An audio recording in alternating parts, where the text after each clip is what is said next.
اللہ لوگوں کے مرنے کے وقت ان کی روحیں قبض کر لیتا ہے، اور جو مرے نہیں ان کی روحیں سوتے میں قبض کر لیتا ہے، پھر جن پر موت کا حکم کر چکتا ہے ان کو روک رکھتا ہے، اور باقی روحوں کو ایک وقت مقرر تک کے لیے چھوڑ دیتا ہے۔ جو لوگ غور و فکر کرتے ہیں ان کے لیے اس میں نشانیاں ہیں۔ کیا انہوں نے اللہ کے سوا اور سفارشی بنا لیے ہیں؟ کہو کہ خواہ وہ کسی چیز کا بھی اختیار نہ رکھتے ہوں اور نہ کچھ سمجھتے ہی ہوں تب بھی کہہ دو کہ سفارش تو سب اللہ ہی کے اختیار میں ہے، اسی کے لیے آسمانوں اور زمین کی بادشاہت ہے، پھر تم اسی کی طرف لوٹ کر جاؤ گے۔ اور جب ایک اکیلے اللہ کا ذکر کیا جاتا ہے تو جو لوگ آخرت پر ایمان نہیں رکھتے ان کے دل گھٹ جاتے ہیں،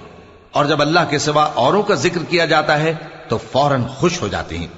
کہو کہ اے اللہ، اے آسمانوں اور زمین کے پیدا کرنے والے، پوشیدہ اور ظاہر کے جاننے والے، تو ہی اپنے بندوں میں ان